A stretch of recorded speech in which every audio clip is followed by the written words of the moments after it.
Le Tyrannosaurus rex était un grand dinosaure théropode appartenant au genre Tyrannosaurus, dont le nom signifie littéralement « lézard tyran roi » en latin. Cette espèce a vécu à la fin du Crétacé, il y a environ 69 à 66 millions d'années, et ses restes fossiles se trouvent dans ce qui est aujourd'hui l'ouest de l'Amérique du Nord, dans des formations géologiques du Maastrichtien. Le T-Rex fut l'un des derniers dinosaures non aviens avant la grande extinction massive qui marqua la fin de cette ère. Le corps du Tyrannosaurus rex présentait une combinaison de caractéristiques qui le distinguaient des autres dinosaures. Une énorme tête dotée de mâchoires extrêmement robustes, équilibrées par une longue queue lourde, et un ensemble de pattes postérieures puissantes supportant sa grande masse corporelle. En contraste, ses membres antérieurs étaient petits, assez courts par rapport au reste du corps, mais solides et se terminaient par 2 doigts munis de griffes. Les estimations modernes basées sur des restes presque complets indiquent que le T-Rex pouvait atteindre des longueurs de 12,3 à plus de 13 mètres, avec une hauteur de 3,7 à 4 mètres jusqu'aux hanches, et un poids avoisinant les 8,8 tonnes ou même davantage chez des spécimens exceptionnellement grands. Ces dimensions le placent parmi les plus grands carnivores terrestres ayant jamais existé, dépassant en taille d'autres théropodes connus. Le crâne du T-Rex était particulièrement imposant. Il mesurait environ 1,50 m de long chez de nombreux individus adultes et était équipé d'un ensemble de dents massives, coniques et robustes, conçues non pas pour couper comme des lames, mais pour perforer et écraser. La disposition et la forme de ses dents permettaient à l'animal d'appliquer une force de morsure extrêmement grande. Les études biomécaniques modernes ont conclu que le T-Rex possédait l'une des morsures les plus puissantes de tous les animaux terrestres connus. Capable de générer des forces de morsure de dizaines de milliers de newtons, ses mâchoires pouvaient non seulement déchirer les tissus musculaires, mais aussi broyer les os de leur proie ou de carcasse, extrayant même le contenu nutritif de la moelle osseuse. La combinaison d'un crâne immense, de dents adaptées à la compression et de muscles mandibulaires très développés fit du T-Rex un redoutable prédateur. Des études théoriques suggèrent que la répartition de la force de morsure variait le long de la mâchoire, atteignant des valeurs d'environ 5,5 à 6 tonnes ou plus, selon la méthodologie de calcul, dans la partie arrière. Cela signifie qu'une seule morsure pouvait perforer les os épais d'autres dinosaures comme les hadrosauridés et les cératopsidés, ou briser les défenses d'individus plus petits. Quant à son régime alimentaire et son comportement de chasse, le Tyrannosaurus rex fut longtemps au centre d'un débat intense parmi les paléontologues. Certains suggéraient que sa taille massive et son énorme crâne l'auraient conduit à se comporter principalement comme un charognard, consommant des animaux morts plutôt que les chassant activement. Cependant, la plupart des preuves paléobiologiques disponibles, y compris des marques de dents sur des os d'autres dinosaures correspondant à la dentition du T-Rex, soutiennent l'idée qu'il était au moins en partie un prédateur actif, capable d'abattre des proies vivantes et même de rivaliser avec d'autres carnivores dans son écosystème. Bien que ses membres antérieurs fussent courts, ils n'étaient pas inutiles. Ils étaient solidement construits et bien que leur fonction exacte soit encore sujette à discussion, certains chercheurs ont proposé que ces petits bras aient pu servir à maintenir un partenaire pendant l'accouplement ou aider le tyrannosaure à se relever depuis une position de repos, entre autres fonctions. En tout cas, leur taille réduite par rapport au gigantesque corps du T-Rex semble être une adaptation cohérente avec une approche de chasse dans laquelle la partie principale du travail repose sur les mâchoires et les puissantes pattes arrière plutôt que sur les membres antérieurs. Le sens de l'odorat du Tyrannosaurus rex semble également avoir été extraordinairement développé. Le volume de ses cavités nasales et la structure interne du crâne suggèrent que cet animal pouvait détecter les odeurs avec une grande précision, une adaptation qui aurait été avantageuse aussi bien pour localiser des proies vivantes que pour trouver des carcasses à grande distance. Cette combinaison de sens aiguisés avec une anatomie d'attaque aussi spécialisée renforce son image de prédateur efficace dans les environnements de la fin du Crétacé. Les restes fossiles du T-Rex sont relativement abondants par rapport à ceux de nombreux autres dinosaures, ce qui a permis aux scientifiques d'étudier plus en détail des aspects de sa croissance, de sa variation individuelle et de sa biomécanique. Certains spécimens remarquables comptent parmi les plus complets jamais découverts vers, ce qui a facilité des reconstitutions précises de son anatomie. Des tissus mous potentiellement préservés ont même été identifiés dans certains exemplaires, fournissant des informations supplémentaires sur la biologie de cette espèce. Majungasaurus crenatissimus.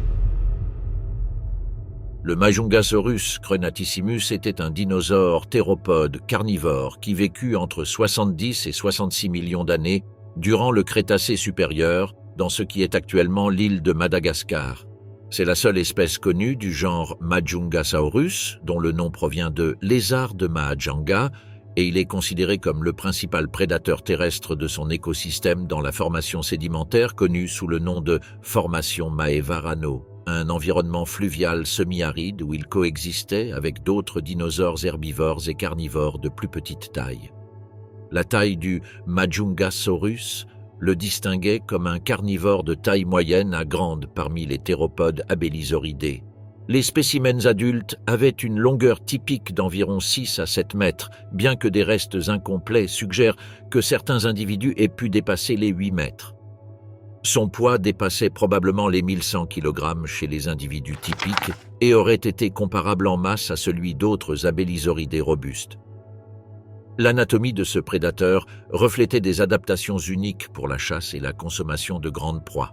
Comme d'autres membres de la famille Abelisauridae, le Majungasaurus était bipède, avec des pattes postérieures fortes et robustes qui soutenaient son corps et permettaient une mobilité adéquate sur le terrain, bien que pas nécessairement une vitesse extrême.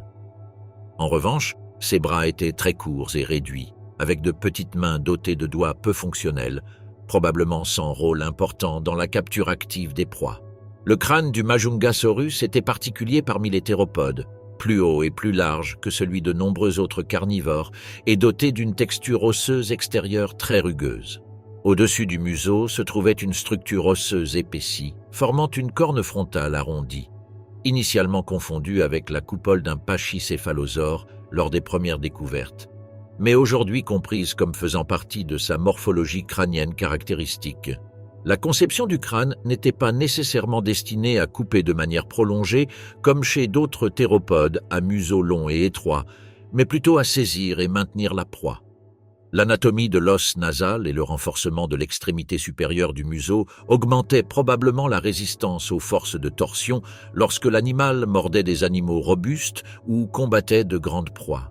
De même, la mâchoire inférieure possédait des ouvertures ou fenestrae et des articulations mobiles qui lui conféraient une plus grande flexibilité pour éviter les fractures lors des efforts de maintien. Les dents du Majungasaurus reflétaient également sa spécialisation carnivore.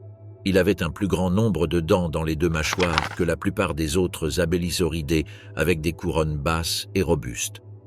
Celles-ci étaient recourbées sur le bord avant mais plus droites sur le bord arrière, une conception qui favorisait le maintien ferme de la proie plutôt que la coupe profonde et qui aidait probablement à tenir fermement la victime pendant une morsure prolongée.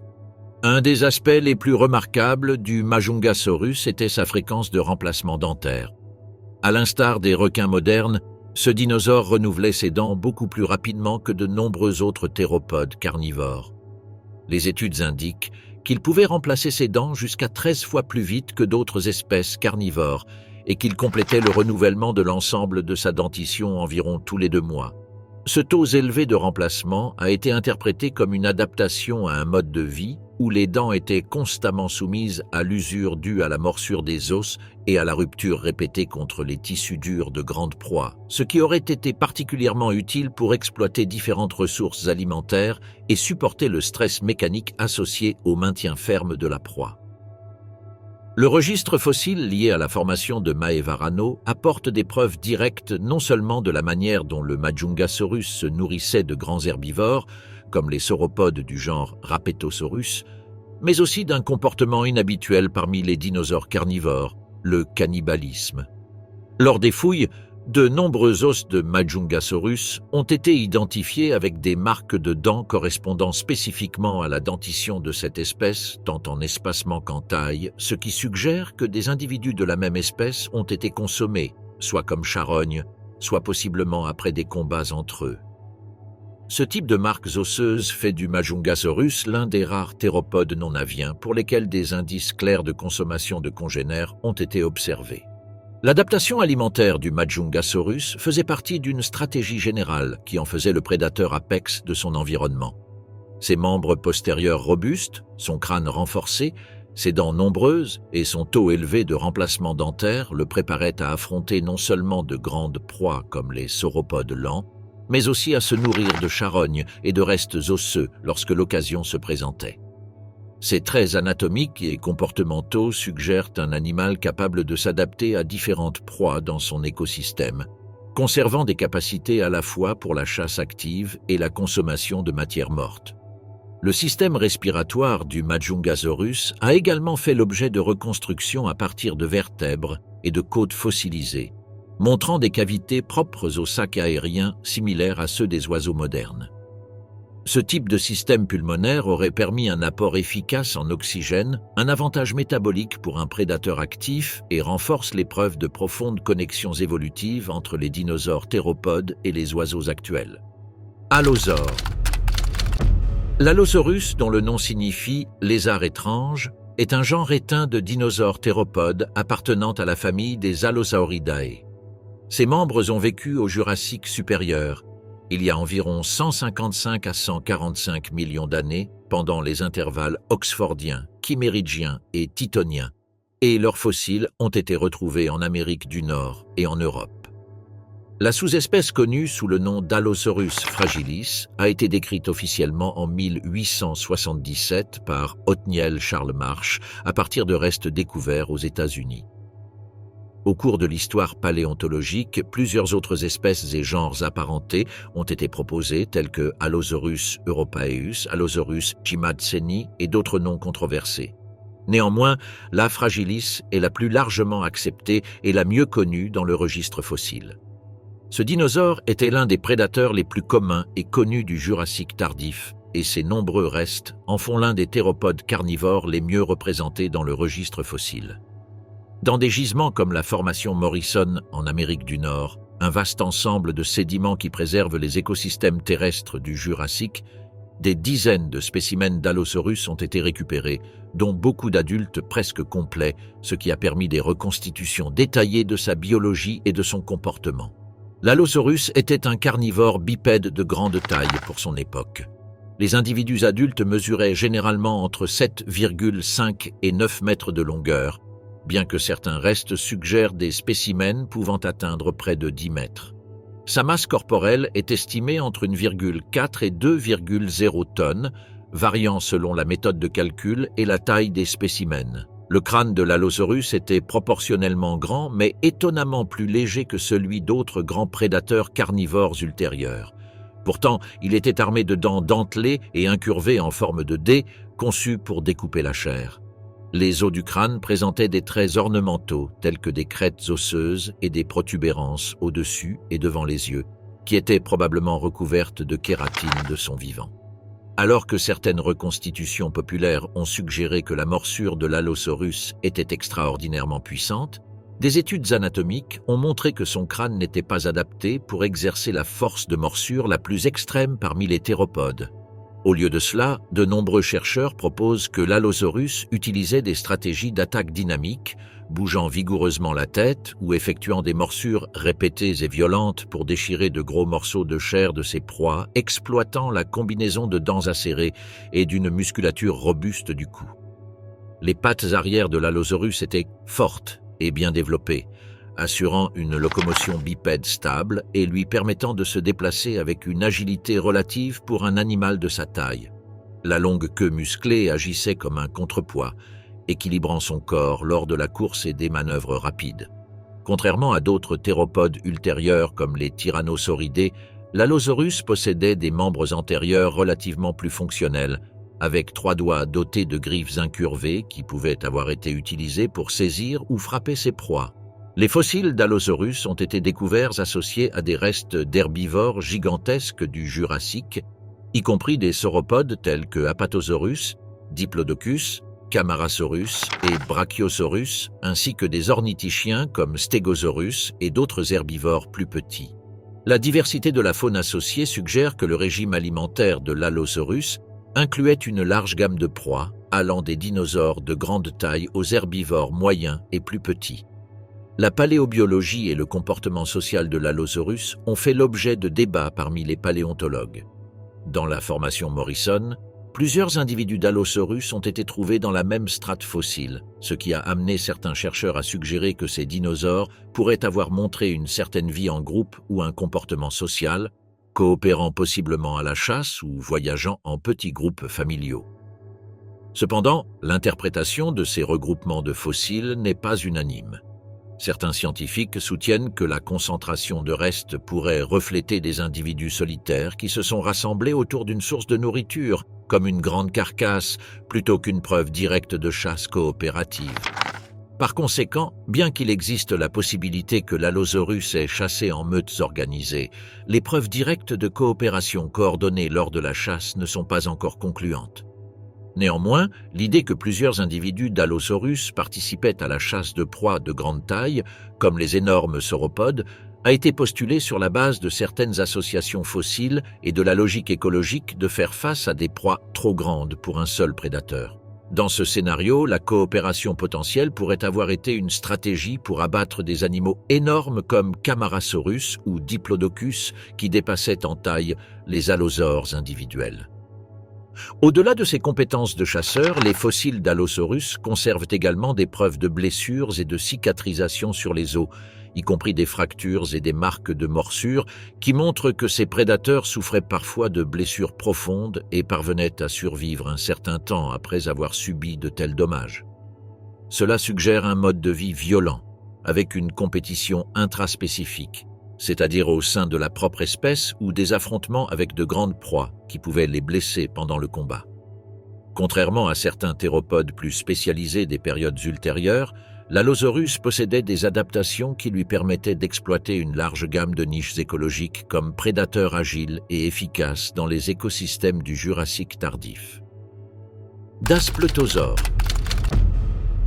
Le Daspletosaurus était un grand théropode tyrannosauridé qui habitait l'Amérique du Nord à la fin du Crétacé supérieur, il y a environ 77 à 74 millions d'années, pendant le Campanien. Son nom signifie « reptile effrayant », une description appropriée pour un prédateur qui occupait le sommet de la chaîne alimentaire dans les écosystèmes où il vivait. Le genre est principalement représenté par deux espèces bien établies, Daspletosaurus torosus et Daspletosaurus horneri, tandis qu'une troisième forme proposée, D. wilsoni, a été l'objet de débats concernant sa validité. La relation évolutive étroite entre le Daspletosaurus et le célèbre Tyrannosaurus rex est évidente dans l'anatomie générale. Tous deux partageaient un corps musclé, des membres postérieurs puissants, une énorme tête armée de dents courbes et tranchantes et de petits bras réduits à 2 doigts. Un adulte typique mesurait entre 8 et 9 mètres de long et pesait environ 2,5 tonnes, bien que certains restes suggèrent des individus exceptionnellement grands pouvant atteindre près de 11 mètres et 5 tonnes. Son crâne était une structure robuste conçue pour résister à de grandes tensions lors de l'attaque. Les os nasaux fusionnés renforcèrent la partie supérieure du museau, tandis que les larges ouvertures du crâne permettaient de réduire le poids sans compromettre sa solidité. Cette architecture crânienne fournissait un équilibre entre légèreté et force, lui permettant de mordre avec une grande puissance et de supporter les mouvements violents nécessaires pour arracher de grandes portions de chair. Les mâchoires du Daspletosaurus étaient armées d'environ 6 douzaines de dents tranchantes, certaines avec une section en forme de D à l'avant et d'autres plus ovales à l'arrière. Cette variété n'était pas fortuite, les dents antérieures étaient optimisées pour percer, tandis que les postérieures offraient une morsure plus stable pour déchirer et maintenir la proie. Le cou, formé de vertèbres solides et arqué en forme de S, soutenait ce mode d'attaque en permettant des mouvements rapides et puissants de la tête, essentiels pour arracher de la chair ou démembrer des membres entiers. Les membres antérieurs étaient proportionnellement petits, comme chez tous les tyrannosauridés, mais leur conception n'interférait pas avec le rôle principal de l'animal en tant que prédateur qui comptait presque exclusivement sur sa tête et sa mâchoire. Les grandes pattes arrière soutenaient son corps et lui permettaient de se déplacer efficacement, tandis que la longue queue fonctionnait comme un contrepoids naturel. Sa locomotion, bien que probablement pas extrêmement rapide, lui permettait néanmoins d'effectuer des manœuvres efficaces et de rester stable lors d'attaques contre de grands herbivores. Son régime comprenait des hadrosaures et des cératopsiens, des animaux robustes et nombreux dans les environnements de l'Aramidia, la masse continentale occidentale où il habitait. Les preuves fossiles indiquent que le Daspletosaurus pouvait attaquer des herbivores défensifs et résister à de grands efforts lors de l'affrontement. Certains restes montrent des marques de dents correspondant au schéma de sa dentition, ce qui suggère qu'il déchirait profondément ses proies et pouvait éventuellement casser des os pendant le processus d'alimentation. Sa capacité à démembrer efficacement découle à la fois de la puissance de sa morsure et de la structure renforcée du crâne, qui minimisait le risque de fracture lors des combats avec de grands animaux. Dans plusieurs localités du Crétacé supérieur, le Daspletosaurus coexistait avec un autre tyrannosauridé, le Gorgosaurus. Tous deux partagèrent le territoire, mais les différences dans leur anatomie et leur taille suggèrent qu'ils occupaient des niches écologiques distinctes. Le Gorgosaurus était plus léger et probablement plus rapide, ce qui le rendait apte à poursuivre des proies plus agiles, tandis que le Daspletosaurus, plus robuste, se spécialisait dans l'abattage des herbivores de grande taille en utilisant la force brute. Cette coexistence sans exclusion mutuelle indique une dynamique écologique complexe où les deux prédateurs pouvaient prospérer sans compétition directe constante. Le comportement alimentaire du Daspletosaurus a également été déduit à partir de restes contenant des os d'hadrosaures dans la cavité abdominale de certains individus, ce qui confirme que ces herbivores faisaient partie intégrante de son régime. Bien qu'il n'existe pas de preuves concluantes de chasse coopérative entre tyrannosauridés, la présence de plusieurs restes proches dans certains gisements suggère que ces animaux pouvaient se rassembler autour de sources de nourriture, qu'il s'agisse de charognes ou de proies abattues. Une des caractéristiques les plus intéressantes observées chez les Daspletosaurus orneri est la présence de structures tégumentaires sur le museau, comparables à des organes sensoriels spécialisés. Ces grandes écailles plates auraient permis à l'animal de percevoir son environnement immédiat avec sensibilité et de le protéger lors des affrontements ou contre des proies résistantes. Ce type d'adaptation sensorielle correspond à l'évolution de la famille des Tyrannosauridae, dont les espèces tardives ont développé un sens tactile sophistiqué au niveau du visage. Les archives fossiles du Daspletosaurus, bien que pas aussi abondantes que celles de son célèbre parent, le T-Rex, ont été cruciales pour comprendre l'évolution précoce et moyenne des tyrannosauridés. Les premières découvertes ont été faites en Alberta, où l'espèce type a été décrite en 1970. Par la suite, de nouveaux squelettes de différents âges et états de conservation ont permis d'étudier la variation anatomique entre les espèces et leur répartition géographique. Chaque nouvelle découverte a apporté des données sur sa morphologie, son comportement probable et ses relations évolutives au sein de la famille. Sa combinaison de puissance mandibulaire, de crâne renforcé, de diversité dentaire et d'adaptation sensorielle en fait l'un des prédateurs les plus redoutables du Crétacé, capable d'attaquer et de démembrer ses proies avec une efficacité qui dominait les écosystèmes où il vivait. Mapusaurus. Le Mapusaurus roseae était un dinosaure théropode carcharodontosauridae de grande taille qui vivait dans ce qui est aujourd'hui l'Amérique du Sud pendant le Crétacé supérieur, il y a entre 97 et 93,5 millions d'années.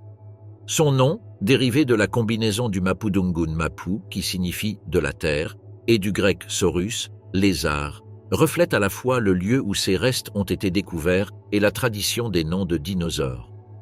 Les fossiles du Mapusaurus ont été excavés entre 1997 et 2001 par une expédition conjointe argentine-canadienne dans la formation Huincul, au sein du sous-groupe Rio Limay dans la province de Neuquén, en Argentine, dans une zone connue sous le nom de Cañadón del Gato.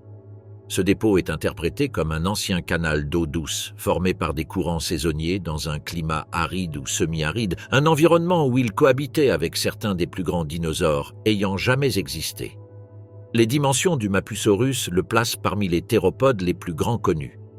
Sur la base des restes les plus complets disponibles, on a estimé que certains individus atteignaient des longueurs comprises entre 12,2 et 12,6 mètres, avec des poids pouvant approcher les 6,8 tonnes. Ces chiffres le rendent comparable en taille à son parent proche Giganotosaurus, bien que son anatomie montrait des différences dans les proportions crâniennes et corporelles qui le distinguaient au sein du groupe des Carcharodontosauridae. Bien que l'estimation exacte de sa taille varie selon les études, le fait est que le Mapusaurus était un prédateur gigantesque, prêt à dominer son environnement et à affronter des proies de dimensions énormes. Le registre fossile du Mapusaurus est particulièrement remarquable car il a été trouvé dans ce que l'on appelle un lit osseux, où au moins 7 individus de différents âges et tailles apparaissaient ensemble. La concentration de restes suggère que ces animaux partageaient une forme d'association dans la vie, bien que la signification exacte de ce regroupement ait fait l'objet de débats parmi les paléontologues.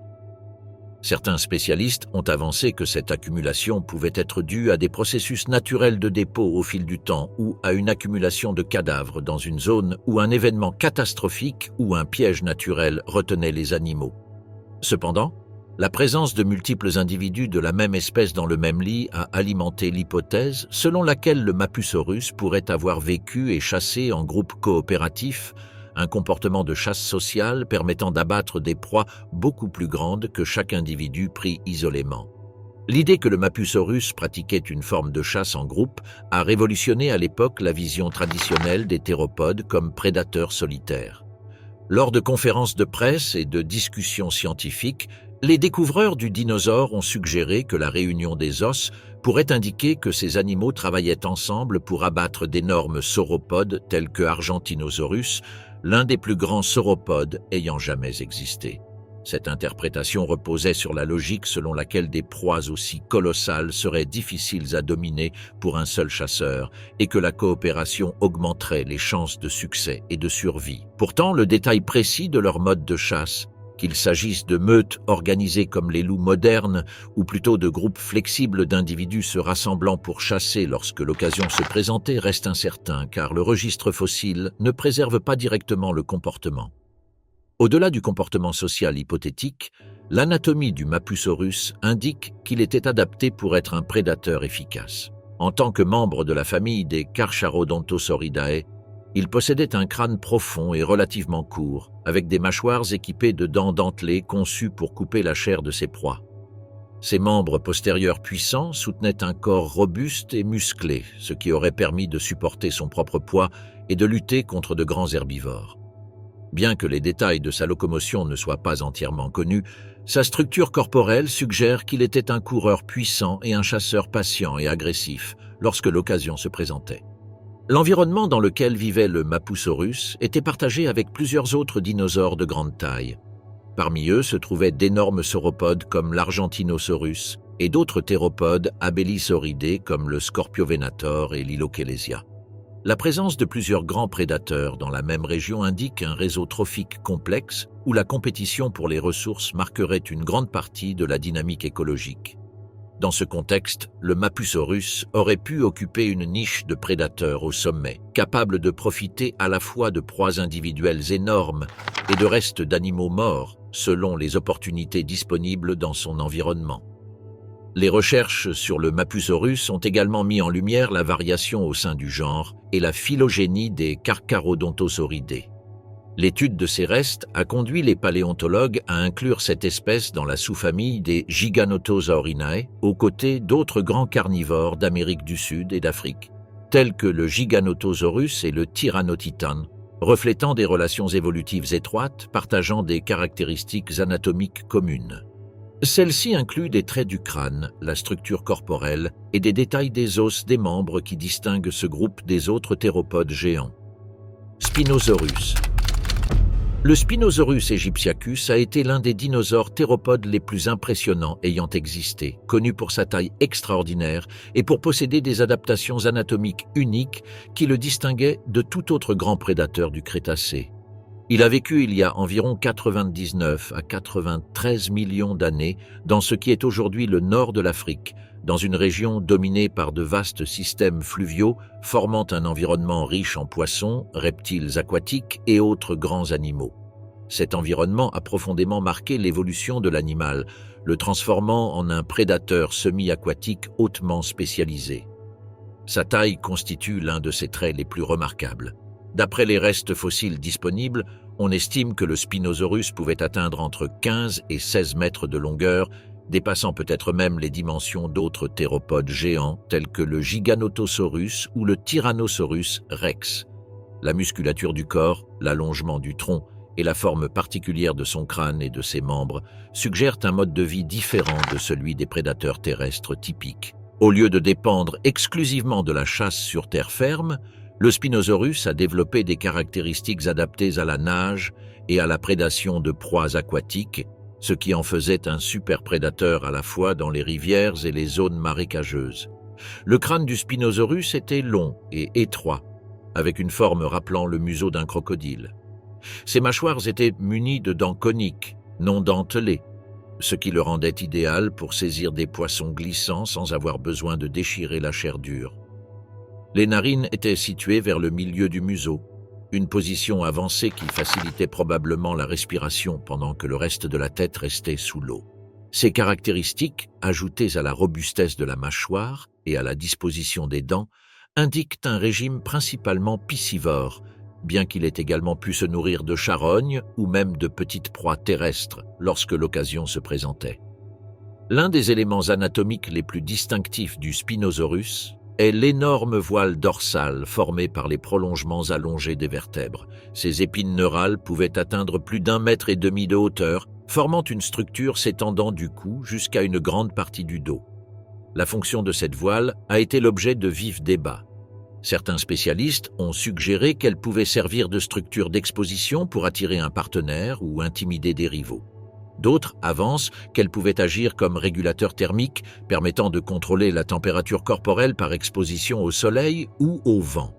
Il a également été proposé que la voile ait pu contribuer à stabiliser l'animal pendant la nage, bien que cette interprétation soit plus récente et dépende de la reconstruction de la posture corporelle du Spinosaurus. Les membres postérieurs du Spinosaurus étaient inhabituellement courts pour un théropode de grande taille, ce qui suggère qu'il n'était pas optimisé pour courir sur de longues distances ni pour poursuivre des proies rapides sur terre.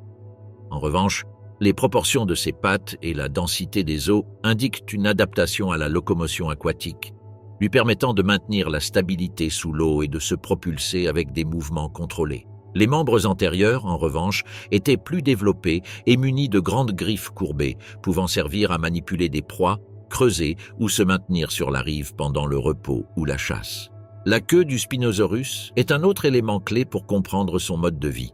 Des études récentes ont montré qu'elle avait une forme large et profonde, semblable à celle de certains reptiles aquatiques, ce qui lui aurait permis de se déplacer sous l'eau avec des mouvements latéraux efficaces. Cela renforce l'idée que le Spinosaurus passait une partie significative de son temps dans l'eau, traquant des poissons géants, des reptiles aquatiques et des proies s'approchant pour boire ou se nourrir près des rives. L'agressivité attribuée au Spinosaurus provient à la fois de sa taille et de la nature de ses adaptations prédatrices. Dans un environnement rempli de grands prédateurs, y compris des crocodiles géants et d'autres théropodes, il devait défendre son territoire et assurer l'accès aux cours d'eau où il trouvait la majeure partie de sa nourriture. Sa morphologie indique un animal capable de charger, de saisir fermement et de déchirer ses proies, bien que d'une manière différente des autres carnivores terrestres. Il ne comptait pas sur une morsure dévastatrice pour briser les os, mais sur une combinaison de puissance hydraulique, de contrôle du museau et de mouvements rapides pour attraper ses proies aquatiques. Le registre fossile du Spinosaurus a été fragmentaire et complexe en raison de la destruction des premiers restes découverts en Égypte qui ont été détruits pendant la Seconde Guerre mondiale. Cependant, de nouvelles découvertes au Maroc et dans d'autres régions de l'Afrique du Nord ont permis de reconstruire de plus en plus son anatomie et de confirmer qu'il s'agissait d'un animal adapté à une niche écologique unique parmi les dinosaures théropodes. Il a été interprété comme un prédateur opportuniste, capable d'alterner entre environnements aquatiques et terrestres selon l'abondance de la nourriture, mais favorisant toujours les zones avec la présence de grands bancs de poissons ou de rivières à fort débit. La coexistence du Spinosaurus avec d'autres énormes prédateurs du Crétacé africain montre qu'il occupait une niche différente de celle des carnivores purement terrestres. Alors que d'autres théropodes se spécialisaient dans la chasse aux dinosaures herbivores, le Spinosaurus s'était tourné vers l'eau, développant des caractéristiques uniques qui le rapprochent davantage d'un superprédateur semi-aquatique que d'un chasseur terrestre traditionnel. Sa combinaison de taille, d'adaptation aquatique et d'un régime alimentaire centré sur les gros poissons en fait l'un des dinosaures les plus singuliers et énigmatiques connus, capable de s'imposer aussi bien sur Terre que dans les environnements fluviaux. Utahraptor. Le Utahraptor fut l'un des dromaeosauridés les plus grands et les plus redoutables ayant jamais existé, bien supérieur en taille et en puissance au célèbre Velociraptor, présent dans l'imaginaire populaire. Il vécut au début du Crétacé inférieur il y a environ 135 à 130 millions d'années, dans ce qui est aujourd'hui l'État de l'Utah, aux États-Unis. Sa taille colossale, sa musculature puissante et la griffe emblématique en forme de faucille qu'il portait au deuxième doigt du pied font de lui l'un des prédateurs les plus létaux de son époque. Alors que d'autres dromaeosauridés étaient relativement petits, le Utahraptor se dressait comme un chasseur capable d'abattre des proies plusieurs fois plus grandes que lui. La découverte du Utahraptor a changé la façon dont les dromaeosauridés étaient compris. Avant sa découverte, on croyait que ces prédateurs étaient des animaux agiles mais petits, ressemblant à de grands dindons très fins. Cependant, le Utahraptor a montré qu'il existait également des versions géantes au sein du groupe. Différentes estimations basées sur les fossiles indiquent qu'il pouvait atteindre 5 à 7 mètres de long et peser environ 500 à 1000 kg, ce qui en fait le plus grand dromaeosauridé connu. Cette différence de taille avec ses parents les plus célèbres le plaçait à un niveau très différent de capacité offensive et de domination écologique. La caractéristique la plus distinctive du Utahraptor était sa griffe rétractile au deuxième doigt du pied. Cette structure courbée pouvait mesurer plus de 22 cm et était adaptée pour déchirer, percer ou s'agripper fermement à la proie. La musculature du pied et la flexibilité du doigt permettaient à la griffe de se relever lorsque l'animal marchait, puis de s'abattre avec force pendant l'attaque. Cet outil létal servait probablement à la fois à ouvrir de profondes coupures et à immobiliser la victime pendant que le prédateur utilisait son poids corporel pour la renverser. Son usage exact fait toujours l'objet de débats, mais il est clair qu'il constituait une partie essentielle de sa stratégie de chasse. En plus de ses armes naturelles, le Utahraptor possédait un corps conçu pour la vitesse et l'agilité. Bien qu'il fût plus lourd que d'autres dromaeosauridés, son squelette montre des membres postérieurs solides et adaptés à un déplacement rapide, avec un équilibre maintenu par une longue queue rigide servant de contrepoids. Cette structure permettait à l'animal de manœuvrer avec précision en courant, en évitant les obstacles et en attaquant depuis des angles inattendus. La combinaison de vitesse et de puissance le plaçait parmi les prédateurs les plus efficaces du Crétacé inférieur. Comme c'est le cas pour de nombreux dromaeosauridés, on pense que le Utahraptor aurait pu posséder des plumes, bien que les fossiles disponibles ne conservent pas d'empreintes directes. Cependant, la présence de plumes chez des parents plus petits suggère qu'il est probable qu'il ait eu au moins un revêtement partiel, servant d'isolant thermique et possiblement de mécanisme de communication visuelle au sein de son espèce. Le corps volumineux et les membres robustes ne contredisent pas cette possibilité, si bien que l'image d'un prédateur massif et emplumé est cohérente avec les connaissances actuelles. La mâchoire du Utahraptor était équipée d'une série de dents courbées et dentelées, conçues pour couper efficacement la chair.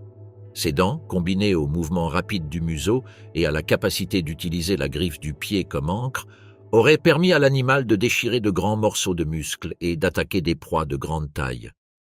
La forme du crâne et la disposition des dents indiquent une morsure puissante, mais pas aussi écrasante que celle des grands théropodes postérieurs. En revanche, sa stratégie alimentaire reposait sur des coupes précises et de multiples attaques rapides. Les découvertes fossiles de l'Utahraptor ont été particulièrement importantes en raison de la présence de plusieurs individus trouvés ensemble à l'intérieur d'un bloc de roche qui préserve plusieurs squelettes entrelacés. Cette circonstance a ouvert la possibilité que l'Utahraptor ait eu des comportements sociaux, bien que l'interprétation ne soit pas concluante. Il est possible que plusieurs individus soient morts lors d'un même événement, peut-être piégés dans un terrain instable ou attirés par une proie en difficulté. Si ces animaux agissaient en groupe, ils auraient pu coordonner des attaques contre des proies géantes telles que les iguanodons ou de grands dinosaures herbivores de l'environnement, ce qui renforcerait l'idée de chasse coopérative. Bien que les preuves ne soient pas définitives, cette découverte suggère un comportement plus complexe que celui d'un prédateur strictement solitaire. La zone où vivait l'Utahraptor était composée de forêts, de rivières et de dunes, formant un habitat varié et riche en herbivores. Parmi ces proies potentielles se trouvaient des ornithischiens primitifs, des reptiles et possiblement des animaux plus grands vulnérables à cause de la maladie, de l'âge ou des conditions du terrain. Son rôle en tant que superprédateur est évident en raison de sa taille, de son anatomie offensive et de la domination qu'il exerçait sur l'écosystème. Tout indique qu'il était un chasseur opportuniste capable de profiter de toute occasion et suffisamment fort pour imposer sa présence aux autres carnivores. Deinonychus. Le Deinonychus antiropus a été l'un des dinosaures théropodes les plus influents dans la compréhension moderne de la manière dont les droméosauridés chassaient et se comportaient. Sa découverte a complètement transformé la vision classique des dinosaures, démontrant que certains d'entre eux étaient agiles, rapides et hautement coordonnés, très différents des reptiles lents et maladroits que l'on imaginait jusqu'au milieu du XXe siècle. Il a vécu il y a environ 115 à 108 millions d'années, pendant le Crétacé inférieur, dans ce qui correspond actuellement à plusieurs régions des États-Unis, notamment le Montana, le Wyoming et l'Oklahoma. Bien que les vélociraptors soient généralement considérés comme les chasseurs emblématiques, petits et coordonnés, c'est en réalité le Deinonychus qui a servi de base à l'image moderne du raptor agile, rapide et létal. Sa taille était supérieure à celle du Velociraptor mongoliensis. Il atteignait environ 3 mètres de longueur et pesait entre 70 et 100 kg. Bien qu'il ne fût pas gigantesque, son anatomie était parfaitement adaptée à la chasse active de proies plus grandes que lui, ce qui en faisait un prédateur extrêmement efficace dans son écosystème. L'un des traits les plus emblématiques du Deinonychus, à l'instar de l'Utahraptor, était la grande griffe courbée en forme de faucille située sur le deuxième doigt de chaque pied. Bien qu'elle fût plus courte que celle de son parent de l'Utah, cette griffe pouvait dépasser 12 cm de longueur et restait relevée pendant la marche pour conserver son tranchant, avant d'être lancée comme un poignard contre ses proies lors de l'attaque. Combinée à ses membres postérieurs forts et musclés, la griffe transformait chaque saut ou charge en un coup potentiellement fatal. La queue du Deinonychus était longue et rigide grâce à une série de tendons ossifiés agissant comme des tiges stabilisatrices. Cette structure permettait au dinosaure d'effectuer des virages rapides et de maintenir son équilibre lors des courses, des sauts et des combats. Son squelette léger, sa poitrine étroite et ses membres allongés suggèrent un animal rapide et agile, capable de poursuivre ses proies ou de les embusquer sous des angles inattendus. La combinaison de l'équilibre, de la précision et de la rapidité le place parmi les prédateurs les plus spécialisés du Crétacé inférieur. Les mains du Deinonychus étaient également des outils très efficaces. Il possédait 3 doigts longs, armés de griffes courbées, capables de saisir fermement sa victime. La mobilité de l'avant-bras et la force relative des membres antérieurs indiquent qu'il pouvait maintenir une proie tout en utilisant ses pieds pour infliger des coupures profondes. Cette coordination entre jambes, bras et mâchoires faisait de l'animal un chasseur extraordinairement polyvalent. La mâchoire du Deinonychus était équipée de dents acérées et recourbées vers l'arrière, idéalement conçues pour trancher la chair.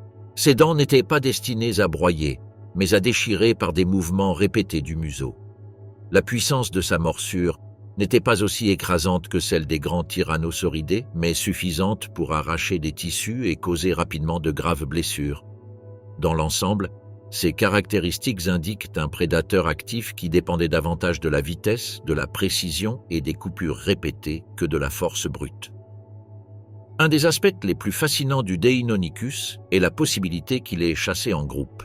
Cette idée provient de plusieurs sites où l'on a trouvé les restes de plusieurs individus aux côtés de ceux d'un grand herbivore, ce qui suggère une interaction entre plusieurs prédateurs et une proie de grande taille.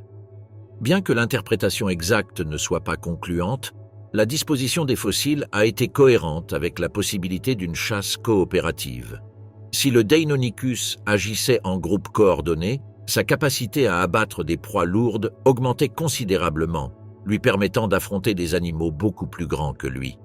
Les fossiles associés du Deinonychus ont été trouvés aux côtés des restes du grand ornithopode Tenontosaurus, ce qui a conduit à proposer que cet herbivore pouvait être l'une de ses principales proies, étant donné que le Tenontosaurus était significativement plus grand qu'un seul Deinonychus. La présence de plusieurs prédateurs ensemble renforce l'idée de travail en équipe. La dynamique exacte de cette interaction est encore étudiée, mais les preuves suggèrent que ces prédateurs pouvaient coordonner leurs attaques, assiéger la proie sous plusieurs angles ou exploiter les blessures causées par des membres de la même espèce. En plus de son anatomie physique, le Deinonychus a été crucial pour la renaissance scientifique de l'intérêt pour la relation entre les dinosaures et les oiseaux modernes. Sa structure légère, son squelette agile et ses spécialisations corporelles ont contribué à rouvrir les débats sur la nature active, chaude et dynamique de nombreux dinosaures théropodes. Sa découverte a profondément influencé la conception de la biologie et du comportement des dinosaures, soulignant que beaucoup d'entre eux étaient plus semblables à des oiseaux chasseurs qu'à des reptiles lents. L'environnement où vivait le Deinonychus était composé de forêts, de rivières et de plaines fertiles, où coexistaient plusieurs herbivores de taille moyenne ainsi que d'autres prédateurs. Dans ce contexte, le Deinonychus occupait une niche écologique très particulière, suffisamment petit pour être agile et rapide, mais assez grand et fort pour abattre des proies importantes. Son niveau de spécialisation prédatrice le plaçait parmi les carnivores les plus dangereux de son environnement. Vélociraptor. Le vélociraptor est l'un des dinosaures les plus célèbres du monde, bien que l'image que la culture populaire en a diffusée soit très éloignée de son apparence réelle. Loin d'être un géant reptilien, le vélociraptor était un petit droméosaure extrêmement agile, intelligent et bien adapté à la chasse. Il a vécu à la fin du Crétacé, il y a environ 75 à 61 millions d'années, dans ce qui est aujourd'hui la Mongolie et d'autres zones du désert de Gobi. Sa taille modeste, sa structure légère et son crâne étroit avec des dents acérées révèlent un prédateur conçu pour la vitesse, la précision et la coordination sociale. Ce dinosaure mesurait environ 1,5 à 2 mètres de longueur, la majeure partie étant représentée par sa longue queue rigide qui servait de stabilisateur lors des courses et des changements brusques de direction. Sa hauteur à la hanche dépassait à peine un demi-mètre et son poids variait entre 15 et 20 kg, des chiffres apparemment faibles, mais parfaitement adaptés à un chasseur qui dépendait de l'agilité et du travail tactique plutôt que de la force brute. Son squelette mince et ses longues pattes arrière suggèrent un coureur rapide, capable de surprendre ses proies depuis des angles inattendus ou de poursuivre de petits animaux tentant de s'enfuir. En réalité, ce que la plupart des gens imaginent comme un vélociraptor est souvent en fait l'un de ses parents plus grands, tels que les Deinonychus ou Utahraptor mentionnés, car le trait le plus emblématique de cette espèce était la griffe courbée, qui chez le vélociraptor mesurait environ 6,5 cm, bien que l'on considère que ce dinosaure en faisait un usage différent de celui de ses cousins plus grands en raison de sa petite taille. Au lieu de l'utiliser pour trancher fatalement d'un seul coup, le vélociraptor l'employait probablement pour s'accrocher fermement, la plantant dans les flancs ou les zones vulnérables de sa victime, tout en utilisant ses bras et sa mâchoire pour l'achever. Les mains du vélociraptor étaient très développées, avec 3 doigts longs et des griffes acérées permettant de saisir avec précision. La mobilité de l'avant-bras était remarquable et la force relative de ses membres antérieurs suggère qu'il pouvait tenir, immobiliser ou même manipuler des objets. Cette combinaison de griffes aux pieds et aux mains, associée à une mâchoire aux dents courbées et acérées, en faisait un chasseur attaquant par plusieurs points de contact, maintenant sa proie sous contrôle tout en infligeant des blessures rapides et létales. La tête du vélociraptor était proportionnellement grande par rapport à son corps. Son museau étroit et allongé abritait plus de 2 douzaines de dents dentelées, parfaites pour déchirer la chair avec des mouvements rapides et répétés. Bien qu'il ne possède pas une morsure aussi puissante que celle des grands théropodes, la forme de ses dents et l'agilité de son cou en faisaient un prédateur efficace capable d'infliger des dommages considérables en peu de temps. Ses orbites grandes suggèrent une bonne vision binoculaire, cruciale pour calculer les distances et attaquer avec précision. L'une des découvertes les plus importantes concernant le vélociraptor est la preuve physique qu'il possédait des plumes. Bien que des fossiles complets avec des impressions directes n'aient pas été retrouvés, des protubérances osseuses sur l'avant-bras correspondant au point d'ancrage des rémiges, les plumes de vol ont été préservées.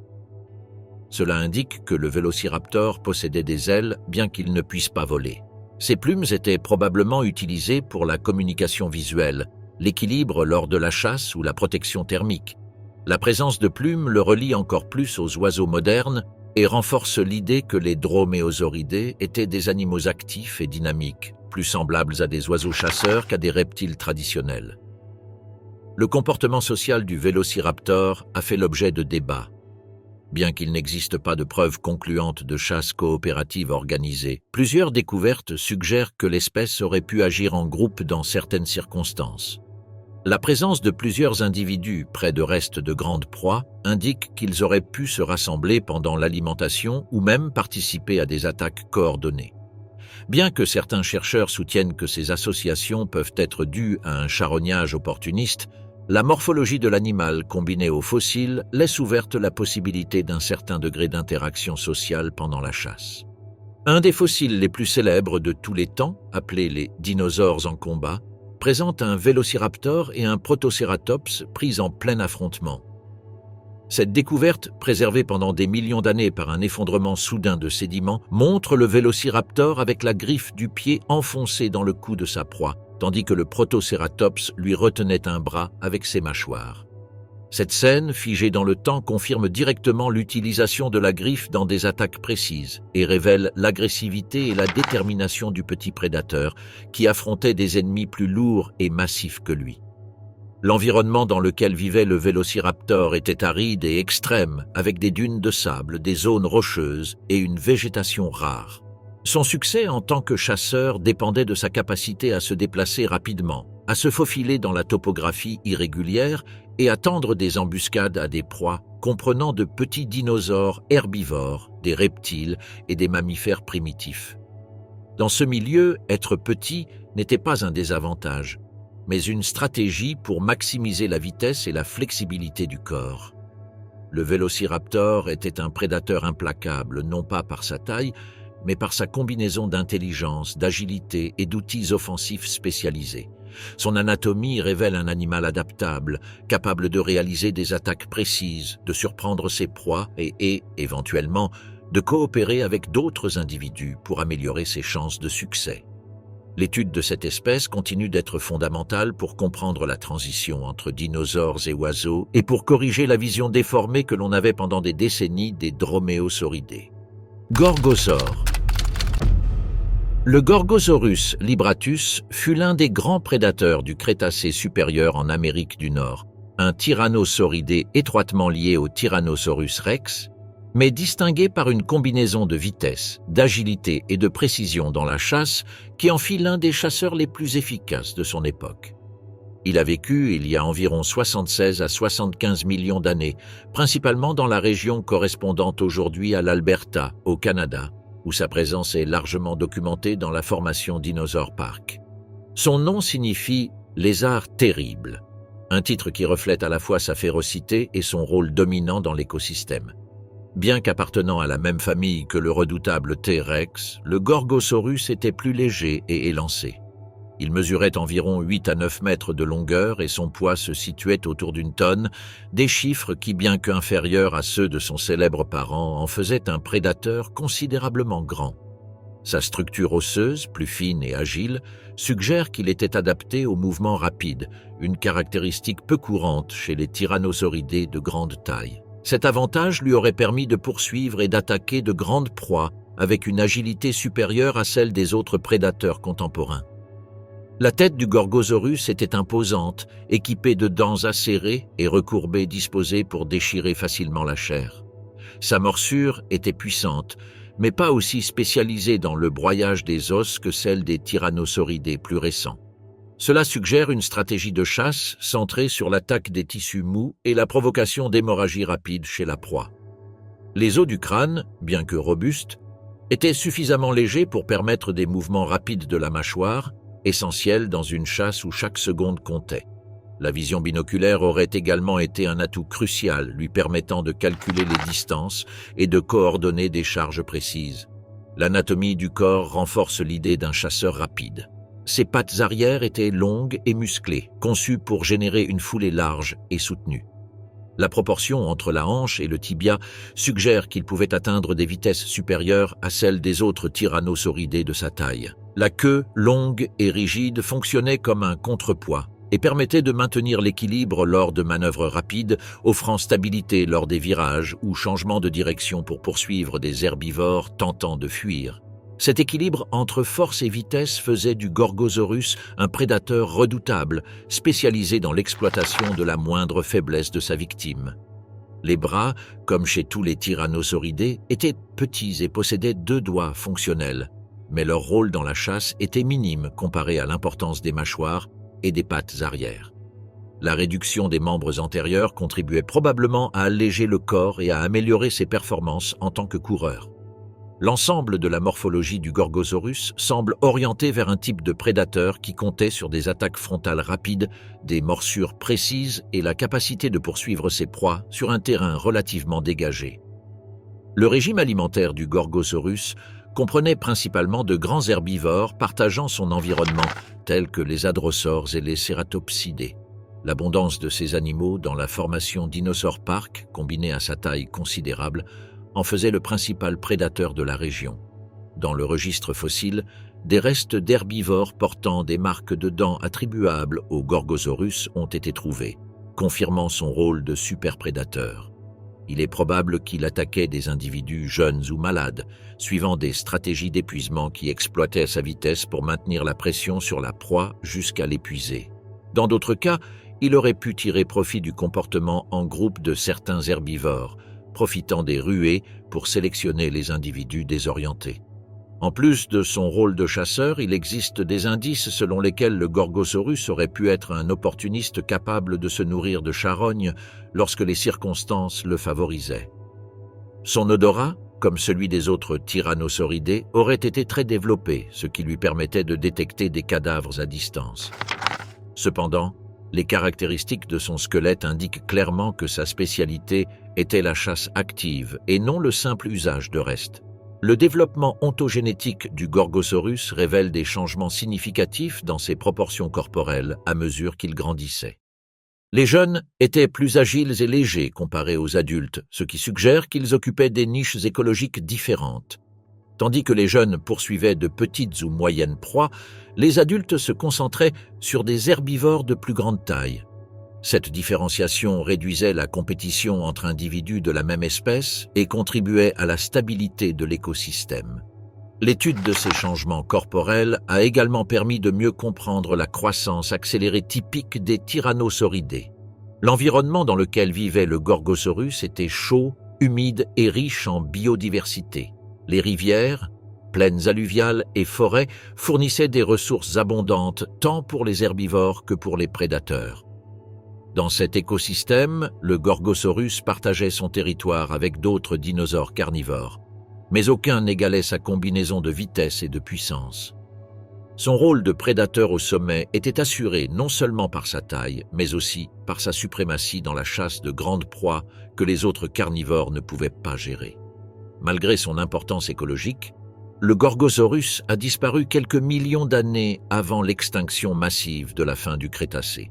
Sa lignée, cependant, a continué d'évoluer et beaucoup de ses traits apparaissent perfectionnés chez le Tyrannosaurus rex, une des espèces descendantes au sein de la sous-famille des Tyrannosauridae. La comparaison entre les deux montre comment la vitesse et l'agilité du Gorgosaurus ont laissé place à la force colossale et à la morsure écrasante du T-rex, révélant une transition évolutive vers des prédateurs de plus en plus spécialisés. Coelophysis. Le Coelophysis est l'un des dinosaures carnivores les plus anciens et emblématiques du registre fossile, un prédateur agile et léger qui a vécu à la fin du Trias, il y a environ 216 à 196 millions d'années. Son nom signifie « forme creuse », une référence aux os légers et pneumatiques qui caractérisaient son squelette. Cette structure interne réduisait considérablement son poids corporel et lui permettait d'atteindre de grandes vitesses, ce qui en fit l'un des premiers théropodes spécialisés dans la chasse rapide et coordonnée. Les fossiles les plus connus ont été découverts au Nouveau-Mexique et dans d'autres régions du sud-ouest des États-Unis, où de grandes concentrations d'individus ont révélé des informations clés sur son anatomie et son comportement social possible. Le Coelophysis était un dinosaure relativement petit. Il mesurait environ 2,5 à 3 mètres de long et pesait entre 15 et 20 kg. Son corps élancé, son cou allongé et sa queue rigide et fine créaient un équilibre parfait pour courir et manœuvrer à grande vitesse.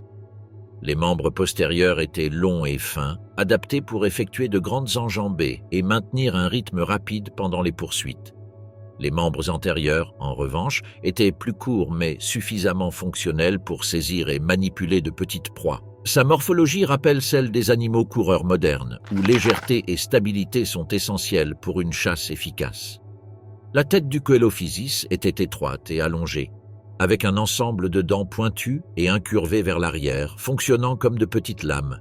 Ces dents n'étaient pas conçues pour écraser ni supporter de grandes contraintes, mais pour déchirer rapidement et prendre de petites bouchées précises. Son crâne, bien que fin, était renforcé par des ouvertures osseuses qui réduisaient le poids sans compromettre la résistance.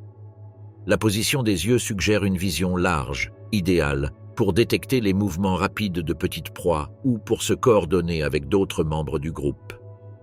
L'un des aspects les plus intéressants du Coelophysis provient des découvertes massives de squelettes en un seul site, comme dans le célèbre gisement de Ghost Ranch au Nouveau-Mexique. Là, des restes de centaines d'individus, allant de juvéniles à adultes, ont été retrouvés ensemble, préservés par un événement catastrophique. Cette concentration fossile a conduit à proposer que le Coelophysis se déplaçait en groupes nombreux. Bien que le phénomène puisse aussi s'expliquer par une accumulation progressive sur plusieurs événements climatiques, la présence de tant d'individus ensemble suggère un comportement grégaire au moins partiel.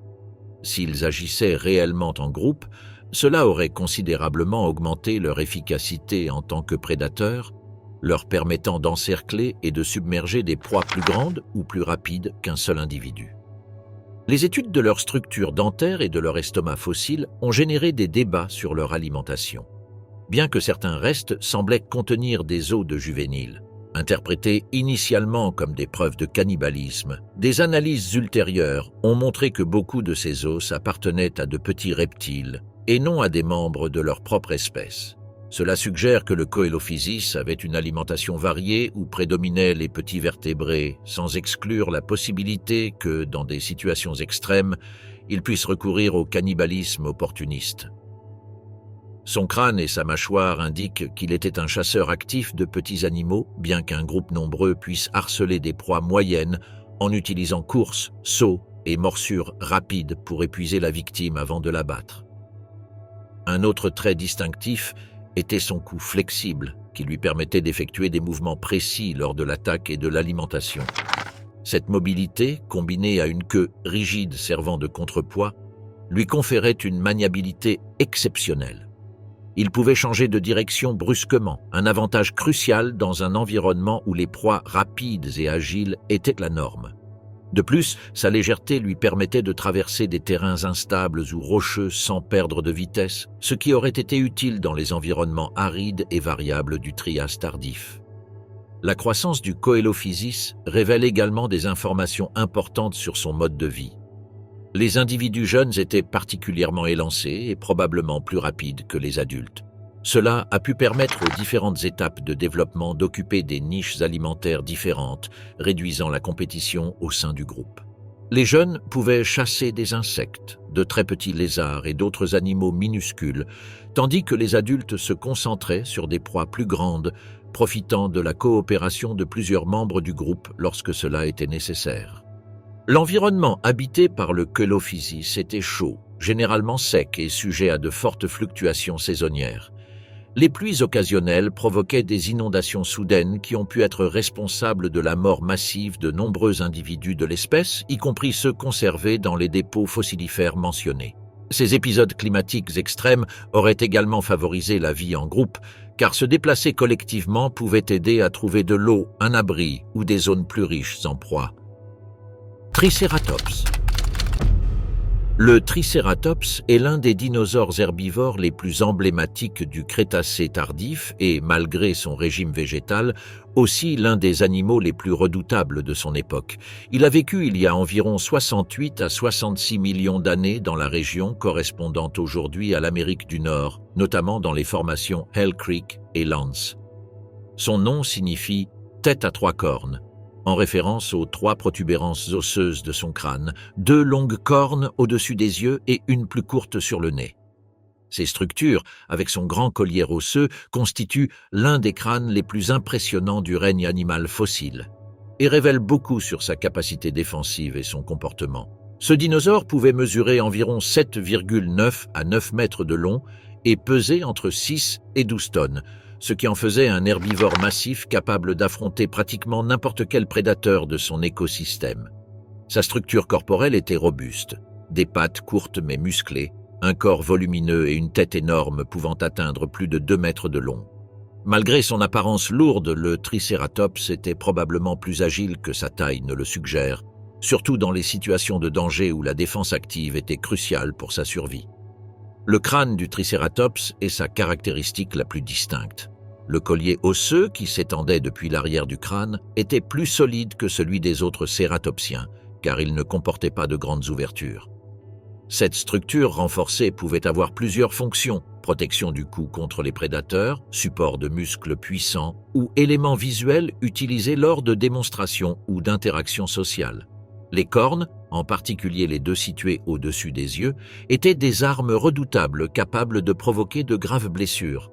Leur forme, leur taille et leur robustesse suggèrent que le Tricératops ne les utilisait pas seulement pour effrayer ses ennemis, mais aussi dans des combats ritualisés avec des individus de la même espèce. Les preuves fossiles soutiennent cette interprétation.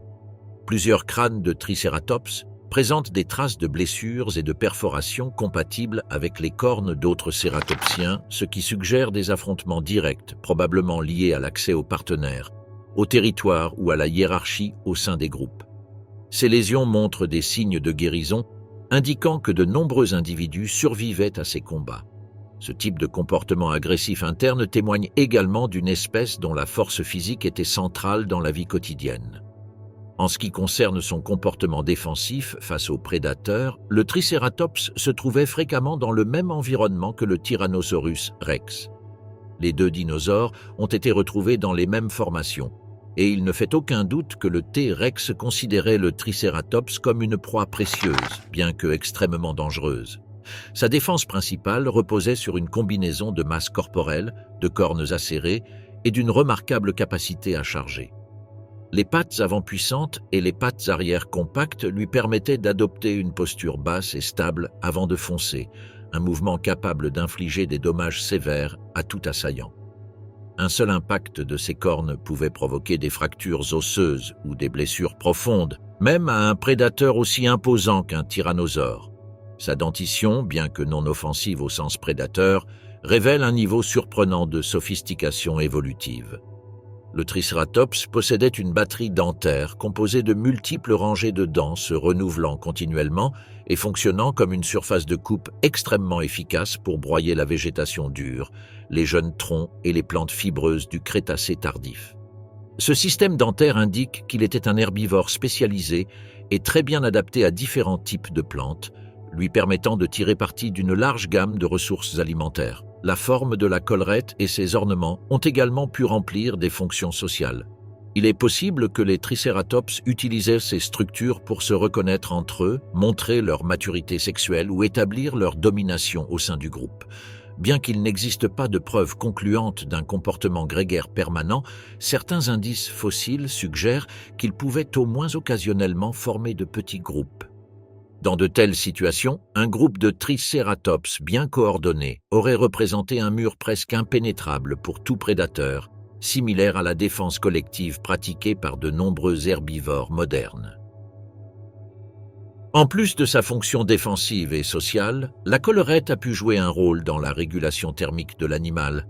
agissant comme une surface supplémentaire pour libérer la chaleur corporelle. La vascularisation apparente dans certaines zones du crâne ouvre la possibilité que la collerette ait eu plus d'un but physiologique, bien que ces idées soient encore débattues en paléontologie. Les restes de Triceratops sont abondants dans les formations nord-américaines où ils ont été trouvés, ce qui indique que c'était un herbivore très réussi et bien adapté aux écosystèmes de la fin du Crétacé. Sa disparition coïncide avec l'événement d'extinction massive qui a mis fin aux dinosaures non aviens, ce qui suggère que, sans cette catastrophe, il aurait probablement continué à dominer son environnement. L'analyse du squelette suggère que, malgré sa taille, le Triceratops pouvait se déplacer avec fermeté et une certaine rapidité lorsque c'était nécessaire. Ses pattes avant, plus verticales que celles des autres cératopsiens, lui offraient une stabilité supplémentaire pour supporter l'énorme tête et le poids de ses armes défensives. Bien qu'il ne fût pas un coureur rapide, il possédait la capacité de répondre par une charge soudaine face aux menaces immédiates, ce qui suffisait à dissuader de nombreux prédateurs. L'interaction entre le Triceratops et le Tyrannosaurus a été particulièrement étudiée et montre des signes d'une relation complexe entre proie et prédateur. Certains os de Triceratops présentent des marques de dents attribuables au tyrannosaure, tandis que d'autres montrent des signes de guérison, ce qui indique que certains individus ont survécu à des attaques partielles. Ce registre fossile démontre non seulement combien la vie à la fin du Crétacé était dangereuse, mais aussi combien la défense du Triceratops était redoutable même face aux plus redoutés des carnivores. Stégosaure. Le Stégosaurus est l'un des dinosaures herbivores les plus reconnaissables du registre fossile, célèbre pour ses grandes plaques osseuses alignées le long de son dos et pour sa queue armée de longues épines, connue sous le nom de tagomyseur. Il a vécu pendant le Jurassique supérieur dans un environnement où il cohabitait avec de grands prédateurs et d'autres herbivores qui compétaient pour les mêmes ressources. Malgré son régime entièrement végétal, le Stégosaurus était capable de se défendre avec une férocité surprenante, devenant l'un des herbivores les plus intimidants de son époque. Son image classique, composée d'un corps volumineux, d'une petite tête et d'une rangée de plaques dressées le long de la colonne vertébrale, en a fait un symbole des dinosaures préhistoriques. Le Stégosaurus appartenait au groupe des Stégosauria, une lignée de dinosaures ornithichiens quadrupèdes caractérisés par un squelette robuste, des membres postérieurs plus longs que les antérieurs et une variété d'ornements osseux destinés à la protection ou à l'exposition. Au sein de ce groupe, le Stégosaurus était l'un des représentants les plus grands. Certains spécimens atteignaient environ 9 mètres de longueur avec des corps massifs et des queues puissantes capables d'infliger de graves dommages à tout animal s'approchant trop près. Sa posture inclinée, due à des pattes arrière plus hautes que les antérieures, lui donnait une silhouette particulière, avec les hanches surélevées et la tête plus proche du sol, juste là où poussaient les fougères et autres plantes basses, constituant son principal aliment. La caractéristique la plus célèbre du Stégosaurus était la double rangée de plaques osseuses qui parcouraient son dos. Ces plaques, de forme triangulaire ou semi-ovale, variaient en taille et en hauteur et étaient formées de tissus osseux fortement vascularisés. Bien qu'elles ressemblent à première vue à un blindage défensif, leur position verticale et leur structure relativement fragile suggèrent qu'elles remplissaient des fonctions plus complexes. Parmi les hypothèses les plus acceptées figurent la régulation thermique et l'exposition visuelle. La vascularisation des plaques aurait pu permettre de dissiper ou d'absorber la chaleur, agissant comme un système biologique de contrôle thermique. On pense également que le motif des plaques, leur taille et leur orientation servaient de signal visuel pour reconnaître d'autres individus, attirer des partenaires ou intimider les prédateurs. Leur valeur comme structure intimidante était indéniable. Affronter un animal avec une rangée de plaques d'1 mètre de hauteur aurait suffi à dissuader plus d'un carnivore. Cependant, la véritable arme du Stégosaurus n'était pas ses plaques, mais sa queue. Le tagomyseur, composé de 4 longues épines pointues, était un outil défensif extrêmement dangereux. Ces épines, pouvant dépasser 60 cm de longueur, étaient reliées à une musculature robuste permettant à l'animal de bouger sa queue rapidement et avec précision. La capacité de balancer violemment cette arme vers tout attaquant en faisait une menace réelle pour les prédateurs du Jurassique, y compris les grands théropodes comme l'Allosaurus. Des os de carnivores, présentant des perforations compatibles avec les épines du Stegosaurus, ont été retrouvés, indiquant que l'herbivore pouvait non seulement se défendre avec succès, mais parfois infliger des blessures mortelles. La tête du Stegosaurus était remarquablement petite par rapport à son corps. Il possédait un crâne allongé et étroit avec un bec corné à l'avant qui lui permettait d'arracher la végétation basse. Ses dents étaient relativement simples et adaptées pour couper des plantes tendres, plutôt que pour broyer des matériaux fibreux et durs. Cela suggère que son régime incluait des fougères, des cycas, de jeunes conifères et d'autres plantes poussant près du sol. En raison de son cou court et de sa posture inclinée, le Stegosaurus était plus efficace pour se nourrir à faible hauteur que pour atteindre la végétation élevée. Cela le distinguait des autres herbivores de la même période et permettait une répartition plus équilibrée des ressources dans les écosystèmes jurassiques. Bien qu'il soit considéré comme un animal lent, le Stegosaurus possédait une défense active efficace précisément parce que sa structure corporelle était conçue pour résister aux attaques inattendues. La position de ses yeux, relativement haut sur le crâne, lui permettait de surveiller son environnement pendant qu'il broutait. De plus, la puissance de sa queue était un élément décisif. Il n'avait pas besoin de vitesse pour repousser un prédateur, mais d'un coup précis capable de fracturer des os ou de transpercer des tissus mous. Les fossiles de différents membres des Stegosauria montrent que ce groupe présentait une grande diversité de formes et de tailles, ce qui témoigne d'une large adaptation évolutive à différents environnements du Jurassique. Cependant, le Stegosaurus se distingue par le spectaculaire de ses plaques et par sa présence dominante dans le registre fossile de l'Amérique du Nord. Son succès en tant qu'espèce se reflète dans l'abondance des restes trouvés et dans la variété des spécimens préservés, allant d'individus jeunes à des adultes de grande taille. En ce qui concerne son comportement, bien qu'il n'existe pas de preuves directes de vie en troupeau, certaines études suggèrent que le Stegosaurus a pu avoir des interactions sociales basiques, notamment liées à l'exposition visuelle des plaques ou à l'utilisation du corps comme mécanisme de communication. L'uniformité dans la position des plaques chez les individus indique que ces traits étaient fixés évolutivement et jouaient donc un rôle important dans leur survie. Qu'il s'agisse de reconnaissance entre individus ou d'intimidation des prédateurs, la spectaculaire crête dorsale était une partie fondamentale de son identité biologique. Ankylosaure. L'Ankylosaurus maniventris est l'un des dinosaures les plus impressionnants du Crétacé supérieur et l'exemple ultime d'un herbivore blindé capable de résister aux attaques des prédateurs les plus redoutables de son époque. Il a vécu il y a environ 68 à 66 millions d'années, dans les mêmes écosystèmes où dominaient des géants comme Tyrannosaurus rex et Triceratops. Malgré son régime pacifique, l'Ankylosaurus était une forteresse vivante, un animal lourd extrêmement protégé et armé de l'une des armes défensives les plus puissantes du monde des dinosaures, la formidable massue située à l'extrémité de sa queue. Son nom signifie littéralement « lézard fusionné », en référence aux plaques osseuses qui couvraient son corps et lui donnaient une apparence très similaire à celle d'un char moderne. Ce dinosaure pouvait atteindre entre 6 et 8 mètres de longueur et un poids estimé à plus de 6 tonnes. Son corps était large et bas, soutenu par des pattes courtes mais robustes qui supportaient l'énorme poids de l'animal. La structure la plus distinctive de l'Ankylosaurus était son armure dermique, une série d'ostéodermes ou plaques osseuses intégrées dans la peau. Ces plaques variaient en taille et en forme, allant de grands boucliers ovales à de petits nodules répartis sur tout le torse. Combinées, elles formaient un système défensif pratiquement impénétrable pour les dents de la plupart des prédateurs. Leur fonction principale était d'absorber les impacts, d'éviter les morsures profondes et de protéger l'animal des attaques latérales ou venant du dessus. En plus de l'armure dorsale, l'Ankylosaurus possédait des épines et des protubérances autour du cou et des flancs. Ces structures ajoutaient une couche de protection supplémentaire et rendaient difficile pour un prédateur de mordre les zones vulnérables. La tête présentait également un système de plaques fusionnées protégeant le crâne et les joues, et les orbites étaient entourées d'os renforcés, permettant à l'animal de garder les yeux en sécurité même lors d'affrontements directs.